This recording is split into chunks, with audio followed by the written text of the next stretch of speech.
C'est avec cette prière que le lancement officiel de l'année académique 2020-2021 de la première école de théologie pour la famille et la société ETEFAS du diocèse de Porto Novo s'est déroulé. Sur l'initiative de l'évêque de Porto Novo, cette formation regorge beaucoup d'avantages dont fait cas le directeur de l'ETEFAS, Père Thomas Insou Azonoumo. Plusieurs personnalités laïques venues des 4 coins du diocèse de Porto Novo ont pris part à ce lancement qui s'est tenu dans la salle de conférence de l'école primaire Saint-Joseph dans la soirée de ce lundi 28 septembre 2020 à la cathédrale de Porto Novo. Cette formation présente de nombreux avantages pour les apprenants, les paroisses, notre diocèse et l'Église.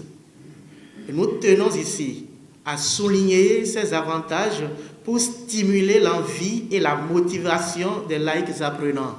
Cette école sera aussi prête à former les aspirants pour mieux préparer leur entrée au séminaire.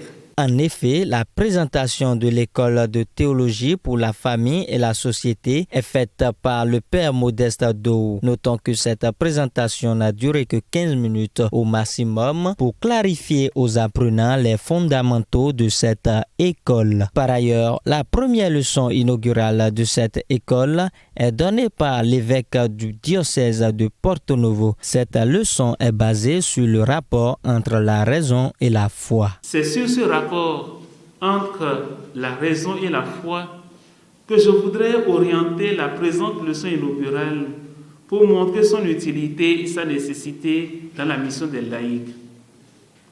Ce dialogue est savamment développé par le Saint-Pape Jean-Paul II dans son encyclique Fides et Ratio, la foi et la raison. La foi seule ne suffit pas à s'élever vers la vérité. La raison seule non plus ne suffit pas à prendre de l'envol vers cette même vérité. Il faut absolument les deux en corrélation.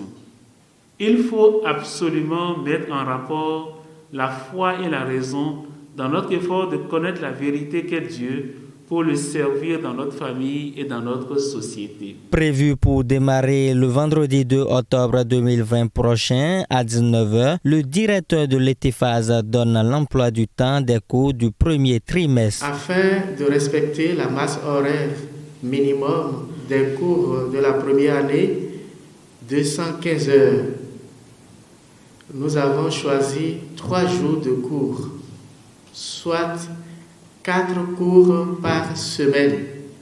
Le programme est établi de manière à varier les cours de la semaine. Mais il peut y avoir certains cours en session, la même matière pendant 2 ou 3 cours d'affilée.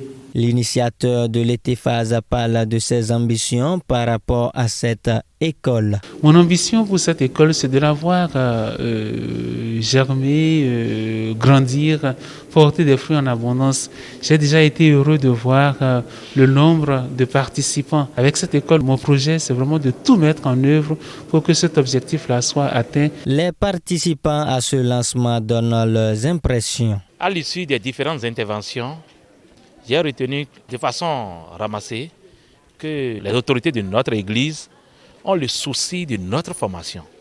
Et le Père évêque avec ses conseillers, ils ont initié cette formation pour nous aider, nous laïcs, à approfondir notre connaissance de la foi chrétienne et à mieux la vivre. Ce que je souhaite, ce que je voudrais, c'est que le Saint-Esprit illumine nos formateurs et nous aide à participer pleinement aux différents cours pour la gloire de notre Seigneur. La cérémonie de ce lancement prend fin également sur une prière. Que les bénédictions soient.